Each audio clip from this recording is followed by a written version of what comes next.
Hello, this is the RPG Pundit, the final boss in internet shitlords. Welcome to all of you who are watching again from my shitlord army. And if this is the first time you're watching, well, I hope you enjoy this video. And you too can be a part of the shitlord army just by your support, subscribing to the video, liking it, sharing it anywhere you think people will find it interesting or anywhere that it might piss people off. And of course, picking up my products like Sword and Caravan, the complete campaign guide, OSR campaign guide for D&D based medieval adventures on the Silk Road, the Invisible College. Oh, here's Meatball. Hey, Meatball. All right. The Invisible College, which is an occult modern conspiracy magic RPG full of really fascinating stuff from secret societies and real life occultism. And, excuse me, the Gonzo Fantasy Companion, which is like 230 pages of all kinds of crazy mechanics, design systems, random tables, and magic items, and all sorts of other stuff to put really wild elements into your weird fantasy or Gonzo fantasy RPG. And don't forget to check out the RPG Pundit Presents a PDF series. There's 108 issues of it, and they're all between 99 cents and $4.99. So even if you don't have a lot of money, you can check those out, every single one of them. It's like you're buying me a coffee, but you're also getting something that you can use in your game. All right. So enough about the ad spiel. I wanted to do this video because there's important news that has come out in the last couple of days. I haven't seen a lot of people reporting on it yet. So thanks to Florida Man for giving me the heads up about this. Did you know that D&D is about to have its own streaming channel? It's true. So you know that the leadership of Hasbro and Wizards of the Coast has recently fallen under the hands of some corporate types that were recruited from Microsoft. And in particular, Cynthia Williams, the head of Wizards of the Coast now, had promised Hasbro that D&D would become a $1 billion product, which seems very difficult to be likely. But she focused on 4 issues, on 4 main points. The first was the virtual tabletop, which is still in like the pre-alpha edition, and that, creators conference of theirs didn't go so well. The second is films, which included Honor Among Thieves, which it didn't flop completely, but it certainly didn't make the type of profit that they would need for $1 billion product, right? The third is video games, and the fourth is merchandising. And I guess under the subject of movies, I guess they're now trying to include TV, because they've announced that they're going to do a 24-hour channel. It's going to launch sometime this year, probably in the summer. And it's going to just be full of D&D original programming by third-party content and top influencers and content creators. That's according to the announcement about it in TechCrunch. So they're really thinking that this is gonna work for them. The thing is, there's been a place now on free internet sort of programming for this sort of thing with Critical Role, which is basically a bunch of improv actors getting together and doing an improv reality show where they are taking the role of people playing in a D&D campaign. And there's no question that that's been highly successful. Unfortunately, it wasn't theirs. It doesn't belong to Wizards of the Coast, right? Critical Role is its own thing. And they've been getting, they've made millions of dollars and gotten like special agreements and stuff. They're like doing animated series and things like that. And of course, I don't care for any of that, but there's no question it's a success. The problem is Wizards is going to have I guess an online channel, or it's probably going to be, they say in the article that they haven't actually cemented a specific deal yet. But it's, the idea is that it's going to end up on streaming TV. So they're going to have to like make a deal with some kind of streaming service to have it there. But it's all going to be like really second-rate stuff, and to fill in 24 hours of programming. What are they going to do? So one thing they announced, which, I mean, okay, yes, this could be a subject of interest to some fans, is that they're going to have the 1983 D&D animated cartoon on there, which is great. But I mean, how many episodes of that cartoon were ever made? Like how many times are they going to be able to show that over and over again? Then they gave a few examples of other things that are going to happen, right? So there's going to be something called Encounter Party, which is got a number of people in it that are running a campaign in the Forgotten Realms. It's going to be a live Twitch show that's similar to Critical Role, and they've managed to recruit like one of the people from The Walking Dead. Not the really top guys, but the guy was like the king of the kingdom or whatever. So not a nobody, but yeah. So I mean, I'm wondering how much they paid him. Then there's going to be another one that's going to be a variety improv show. So they're actually they're actually admitting now that this is improv television, right? Where special guests will act out as first level players in battles against high level monsters and beasts. That sounds so cringy, so unbelievably cringy. And apparently it's been co-created by a guy named Matthew Lillard, whose main claim to fame was that he was Shaggy in the 2002 Scooby-Doo movie, which I guess was the least shitty Scooby-Doo movie anyway. And then there's going to be, of course, cooking shows, because as you know, a large part of the Wizards of the Coast D&D staff are not game designers. They have no experience in game design. Look at, she left hairs there. My God. Thank you, Meatball. So these guys aren't game designers, right? Like, you look at the people who wrote the Radiant Citadel, and they're a bunch of Adjit George's friends. Adjit George is not really a game designer either, though he has slightly more experience now. He was like, he's basically a Nepo baby and a guy who runs a charity that looks like it's probably an okay charity. It's not something absolutely horrific. But he's one of these guys who's like important because he's raising awareness, and when he did something, I think, for Candlekeep, because he was, a minority. And then he ended up for being in charge of Radiant Citadel. And he got a bunch of his friends in there who, and the fact is he doesn't have a lot of friends that play D&D, because he doesn't play D&D, or he didn't for, until very, very recently in relative terms. And he's certainly not a D&D designer. Right. So he hired a bunch of his friends. It was basically nepotism, that he brought them in and gave them all, 4-page writing assignments. And a ton of these people are apparently involved in writing cookbooks. A lot of others were young adult authors. Right. And so, of course, there's going to be a cooking show, because that's what these people, what the kind of aging millennial wokeists want D&D to be about. They want it to be about a lifestyle, not about a game. It's not really about gaming for them at all. It's about entertainment and lifestyle choices.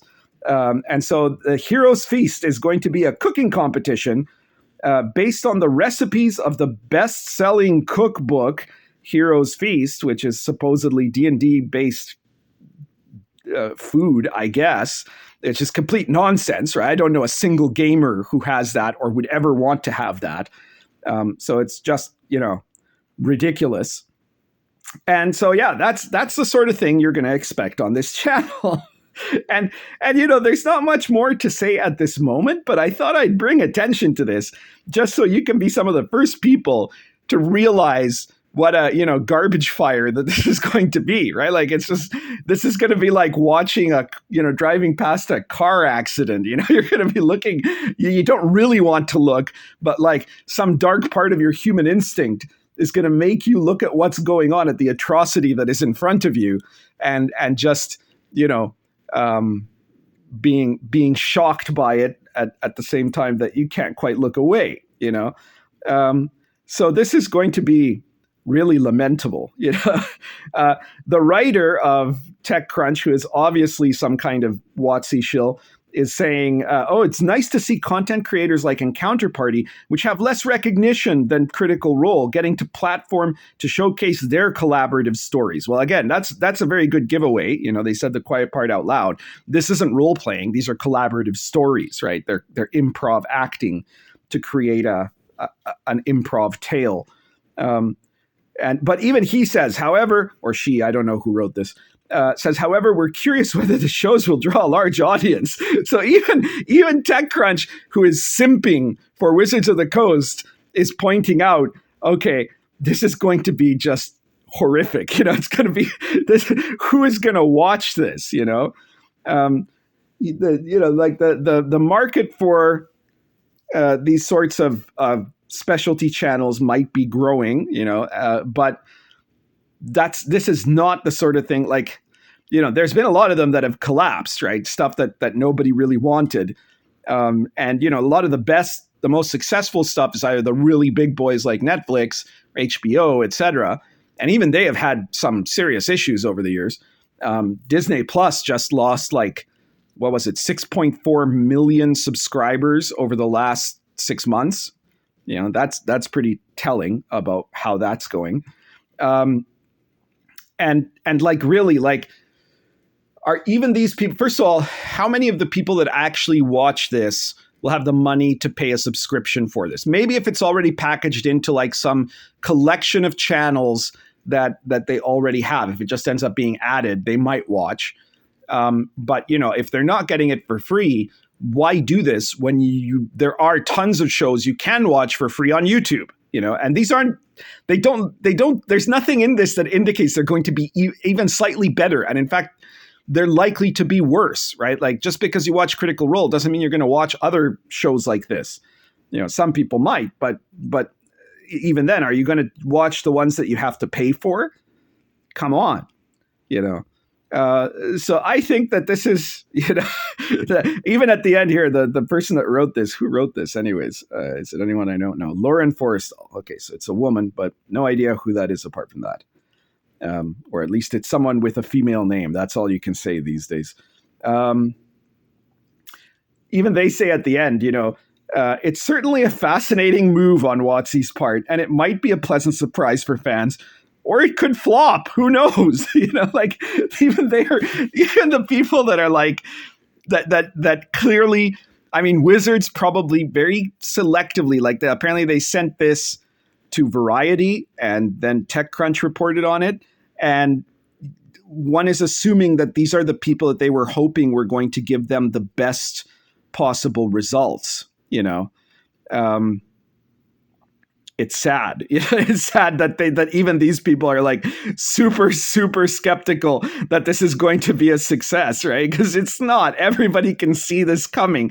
Everyone can see the car crash coming, except for the people in charge of Wizards and Hasbro. And how many times can these same people screw up? How much time are they going to be doing this before they, before somebody gets fired? It's quite remarkable the capacity that Hasbro has to allow these many screw ups over and over again.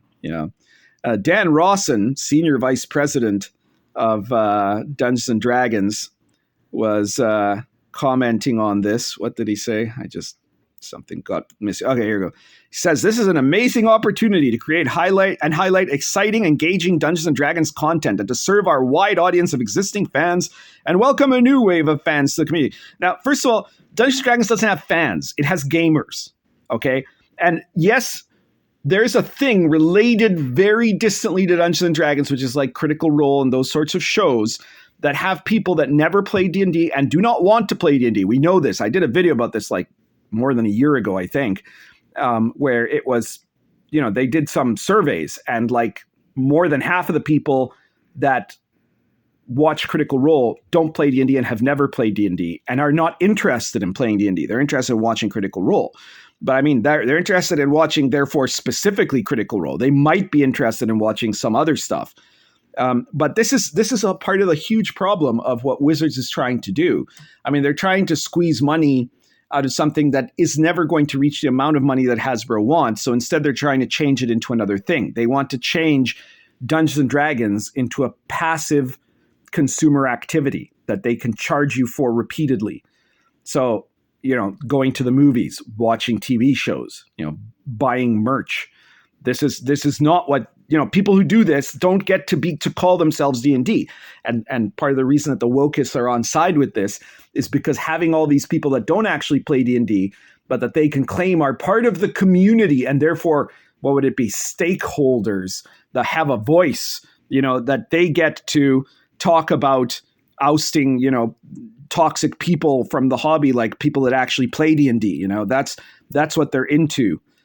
So like this is what the whole alliance between the corporate side and the wokeist side consists of. But now, even there are lots of moments where the wokeists have like turned on D&D. They did so with the OGL. There was a limit, right? And even the ones that might have wanted to keep supporting D&D because it's kind of on side with them. All the ones that aren't actually being paid by D&D right now still turned because they saw that was the fashionable thing to do. They didn't want to run the risk of laying cover fire for D&D. Even when D&D subtly virtue signaled, it said, oh no, but these people that are, we have to change the OGL because there's hateful speech, and they were like, that was a rallying cry to say, come save us, social justice warriors, and they didn't, right? And now there's been this issue with like the Diana Jones Award, where one of the people involved has, I guess, he's a 5e content creator, and he's very good friends with Ajit George, I believe it was, among other people, whose full-time job is that he's like a military advisor, for like the Department of Defense or something like that, military intelligence or something. And so, a bunch of small press people jumped on this because these were suppose this was the award for Diana Jones for emerging creators. This guy's a creator. He's like been a contributor to a few things, and he's done a few like supplements, but like he's not anyone that's very well known, and he doesn't really deserve to be well known. But that wasn't the problem the wokeists had with him. The problem they had is that he's part of the military complex, right? He's part of the oppressive imperialist regime. And so they turned on him big time. And when some of the D&D people, including Ajit George, tried to like say, no, he's okay because he's really like, he's a Latino and he supports social justice, all of which is probably true if you look at his Twitter feed, right? They turned on Ajit George. So it's lovely to see that sort of thing. That's where I was just sitting back and eating popcorn. So this is something that is not going to necessarily work out the way that they expect, right? And especially because it seems as though now, like a lot of the D&D or the RPG wokeists that were hoping that they were going to get jobs from Wizards are starting to realize they are not going to get jobs from Wizards, because most of the people that Wizards is hiring now are not part of the RPG writing community. Because you'll notice that of those 4 priorities that Wizards of the Coast mentioned, writing books is not one of them. They're not interested in that. There's not enough money in it. And so they don't need professionals to write the books anymore. They might not have any of these people writing books anymore. They might just do the 3 main books and then focus on like people who can make adventures for the virtual tabletop, which again isn't going to be the typical TTRPG wokeists. So they realize now that the gravy train has stopped coming to the junction. Like they're done with that. So this is a sign that this is likely not going to be received very well, I think. So you heard it here first, perhaps, unless you've heard it before already. But I hope that this has given you the info that will be of some benefit to you. Hey, Meatball. Meatball says hi. And I guess that's everything I wanted to mention today. So again, if you like this video, hit the like button, subscribe if you haven't subscribed, share this everywhere that you can check out. That anyone interested might check it out, or anyone might be outraged by it. And tell me what you think in the comments.